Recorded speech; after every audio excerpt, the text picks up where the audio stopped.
এবার ধর্মনগর সিপিআইএম জেলা অফিসে হামলা সহ ভাঙচুর চালালো ধর্মনগরের কতিপয় যুবক বলে একটি বিশ্বস্ত সূত্রের খবরে জানা যায় কাশ্মীরের পেহেলগামের হামলাকে কেন্দ্র করে ভারত বিরোধী কিছু মন্তব্য সামাজিক মাধ্যমে প্রচার করেছিল সিপিআইএম সমর্থকেরা। এই ঘটনাকে কেন্দ্র করে এই জঘন্যতম ঘটনার প্রতিবাদে এই হামলা ধর্মনগর সিপিআইএম জেলা অফিসে বলে অনুমান করা হচ্ছে। আদৌ কি এটি একটি দুর্ঘটনা নাকি কোনো পরিকল্পিত ঘটনা সে সম্পর্কে ওয়াকিবহাল নয় কেউই। এ ব্যাপারে সিপিআইএম জেলা সম্পাদক অভিজিৎ দেকে জিজ্ঞেস করলে উনি বলেন কি কারণে এই হামলা কিছুই তিনি বলতে পারেন না, শুধু এইটুকুই বলতে পারেন কিছু যুবক বলেছে সিপিআইএম করতে পারবেন না। ধর্মনগর থেকে নিজস্ব প্রতিনিধির রিপোর্ট, আরই ধর্মনগর।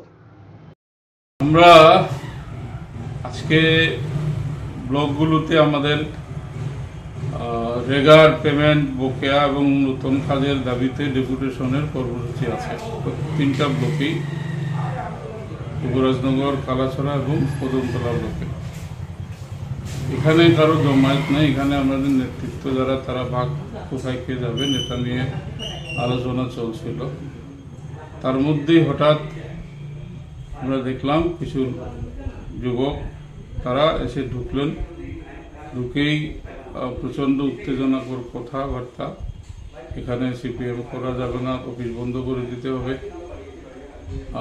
2 বছর অপেক্ষা করেছি আর অপেক্ষা করবো না, ইত্যাদি ইত্যাদি বিষয়। আমরা তাদের শান্ত করার চেষ্টা করি যে আমরা এমন কোনো গর্হিত কাজ করিনি, আইন বিরুদ্ধ কাজ করিনি, তাহলে এই বিষয়গুলো কেন? তাও তারা কোনো কথা না শুনে ভয়ঙ্করভাবে আমাদের কয়েকজন কর্মী আক্রান্ত হয়েছে দৈহিকভাবে।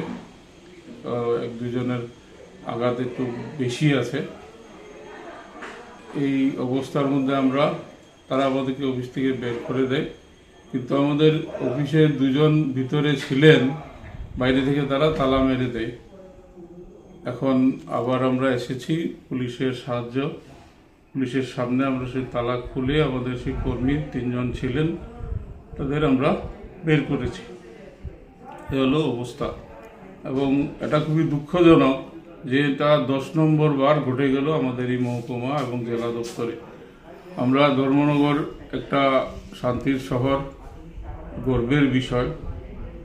ছোট থেকে আমরা বড় হয়েছি এই সৌহার্দ্যপূর্ণ পরিবেশের মধ্যে, কিন্তু যে কোনো অজুহাতে এই যে হামলা হুজুতিগুলো ঘটছে, আমি জানি কোনো শুভবুদ্ধি সম্পন্ন মানুষ এটাকে সমর্থন করবেন না।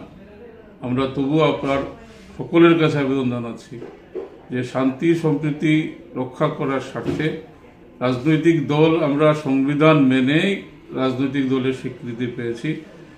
সাংবিধানিক স্বীকৃতি, রাজনৈতিক কর্মকাণ্ড করার যে অধিকার, সে অধিকার থেকে বঞ্চিত করার বারে বারে চেষ্টা হয়েছে। আমরা তারপরেও সগর্বে বলছি যে আমরা আমাদের পার্টি সিপিআইএম এর কাজ করে যাব আমাদের সমর্থকদের নিয়ে, তাতে আমরা আবারও আক্রান্ত হতে পারি, তারপরেও আমাদের কর্মীরা, আমাদের সংগঠকরা এই কাজগুলো করে যাবেন। যাদের মধ্যে বিভ্রান্তি আছে, কারো কারো মধ্যে বিভ্রান্তি আছে, বিভ্রান্তি কাজ করছে, এই বিভ্রান্তির বিরুদ্ধে যাতে কাটে তার জন্য আমরা আমাদের চেষ্টা করব।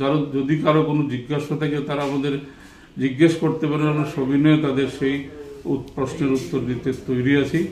সকলের কাছে আবেদন থাকবে এই ধর্মনগর শহর, তার যে ঐতিহ্য, সেই ঐতিহ্য যাতে পুনর্বহাল হয়, এটা সবাই সাহায্য করবে। আজকে যারা হামলা করেছে তাদেরকে কেউ চিনতে পেরেছেন আপনারা? এটা ধর্মনগরের ছেলেরাই একটা, বেশিরভাগ না চেনার কথা না, তবে আমরা দেখছি কি করা যায় এই বিষয়টা। পুলিশ আপনাদের কি আশ্বাস দিয়েছে? পুলিশের তরফে কোনো আশ্বাস তো কিছুই নেই। আগরতলা ডিজিপি অফিস থেকে তারা যোগাযোগ করছেন, এখন দেখা যাক কি হয়। আমাদের সমস্ত কিছু ভেঙে চুরমার করে দিয়েছে, দরজার গেট, লোহার গ্রিল সব। আমরা জানি না এভাবে